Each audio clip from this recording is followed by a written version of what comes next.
Assalamualaikum warahmatullahi wabarakatuh. Regarding my promise of the last meeting, this time we will continue the material about auxiliary verb. If previously we are familiar with the primary auxiliary and its definition, what is included in the primary auxiliary, and how it used in sentence, this time we will continue our discussion of the modal auxiliary.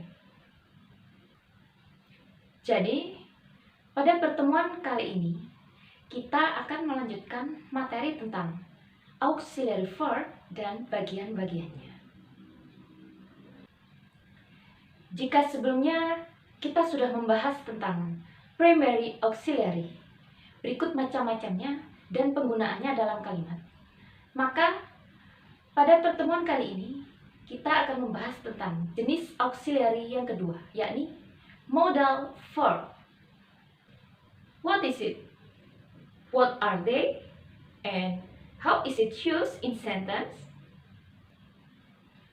Let's learn together the second type of auxiliary. This is modal auxiliary verb. Modal auxiliary verb. Modal auxiliary verb is an auxiliary verb whose function is to express a possibility, necessity, permission, suggestion, and so on, and these are never used together with other auxiliary. Jadi, modal auxiliary verb atau biasanya sering disebut hanya dengan modal verb adalah auxiliary verb yang berfungsi untuk menyatakan suatu keharusan, kemungkinan, kemampuan, saran, izin, dan sebagainya. Dan mereka tidak pernah digunakan bersama dengan auxiliary lainnya. Modal verb ini adalah jenis verb yang memiliki 10 jenis kata.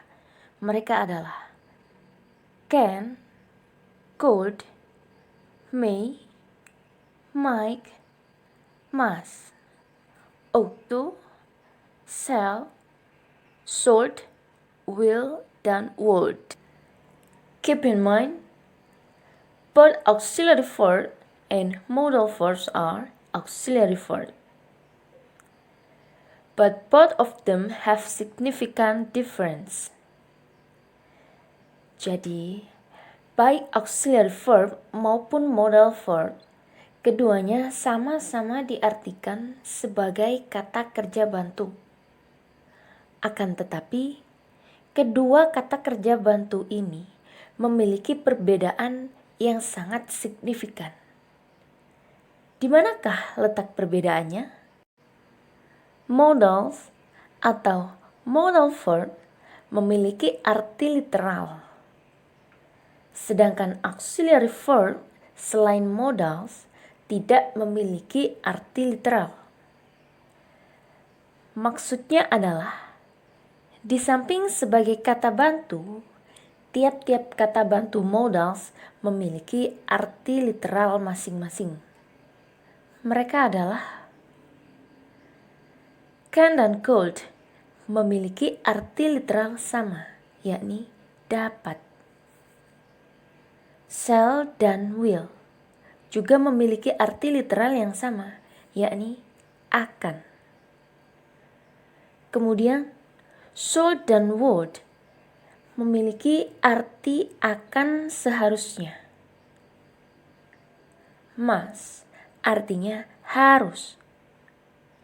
May dan might memiliki arti boleh. Dan ought to artinya seharusnya.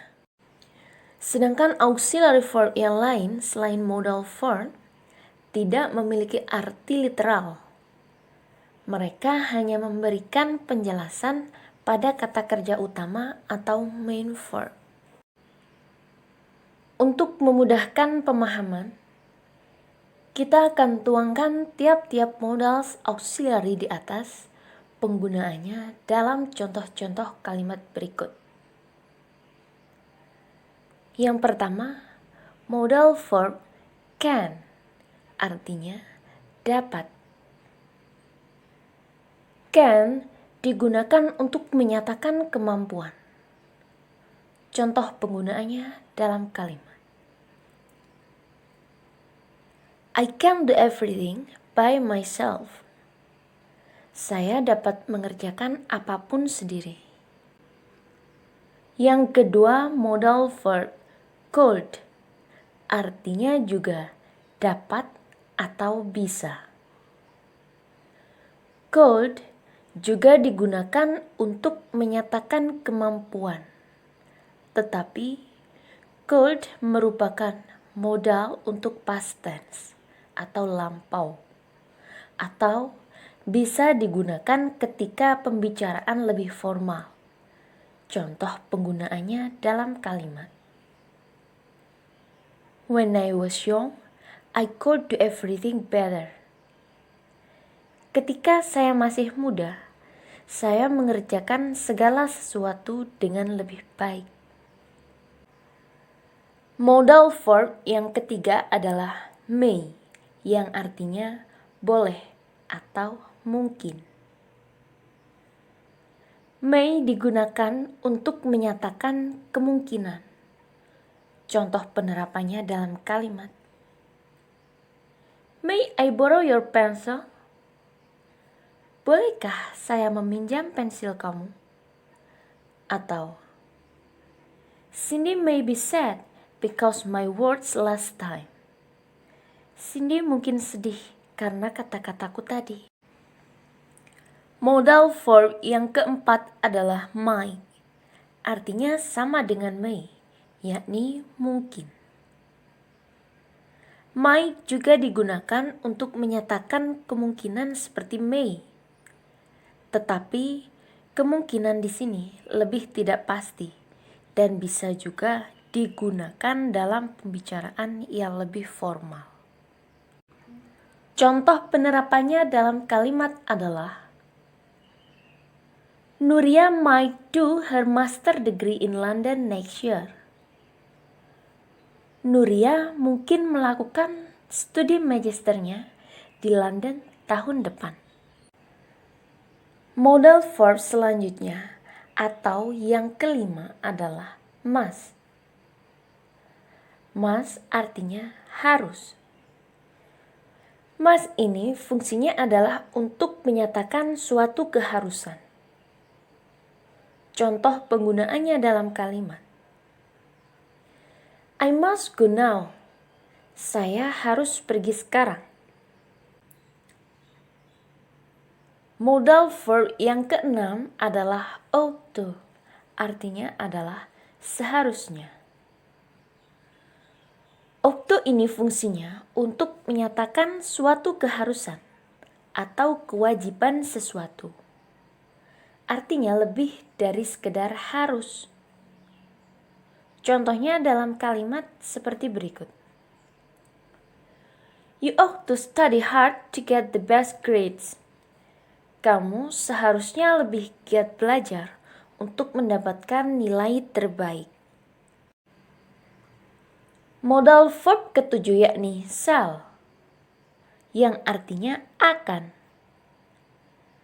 Shall ini digunakan untuk menyatakan niat atau suatu niatan dan biasanya digunakan setelah subjek yang menggunakan pronoun I dan we. Contoh kalimatnya adalah We shall discuss it together. Kita akan mendiskusikan ini bersama-sama. Selanjutnya modal verb should, artinya seharusnya. Should fungsinya memberi saran atau nasihat, umumnya dalam kalimat pas atau lampau. Contoh penerapannya dalam kalimat. You should come early yesterday. Kamu seharusnya datang lebih awal kemarin. Lalu modal verb yang ke-9 ialah will. Will artinya akan. Will digunakan untuk menyatakan sebuah kemauan atau niatan. Umumnya, subjek yang digunakan di awal kalimat menggunakan pronoun selain I dan we. Contoh kalimatnya seperti berikut. He will go there if his brother accompany him. Dia akan pergi ke sana jika saudara laki-lakinya menemaninya. Kemudian modal verb yang terakhir atau yang ke-10 adalah would. Would artinya juga akan, sama seperti will. Bedanya adalah biasanya would digunakan untuk kalimat past tense. Di samping itu, would juga digunakan untuk kalimat yang lebih formal. Contoh penerapannya dalam kalimat seperti berikut.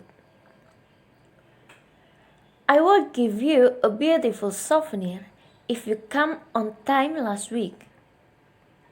Saya akan memberi Anda sebuah kenang-kenangan yang cantik jika Anda datang tepat pada waktunya kemarin. Dan sebagainya. Nah, dari sekian banyak contoh kalimat yang telah saya sampaikan di atas, ada beberapa catatan atau ketentuan yang harus benar-benar diperhatikan.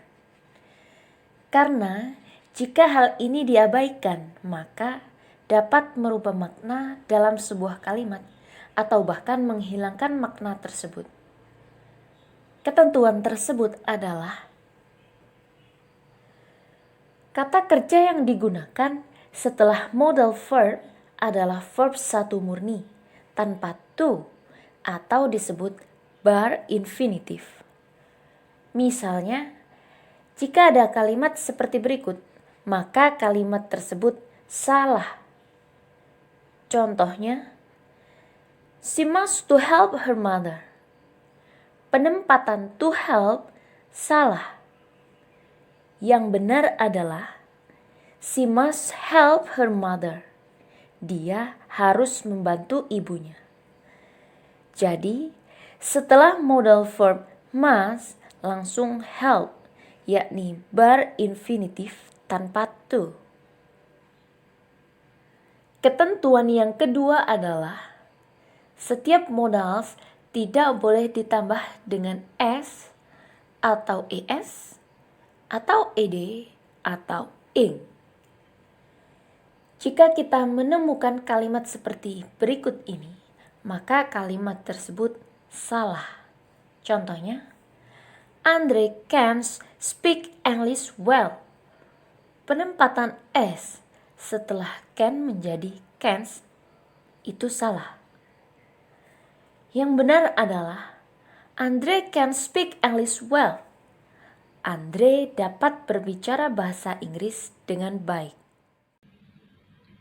We have studied part of primary and modal auxiliary verb together.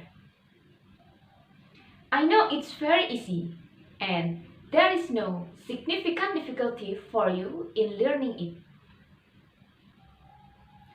At the next meeting, we will continue to learn the important component of other English sentence. Insyaallah. See you soon. Wassalamualaikum warahmatullahi wabarakatuh.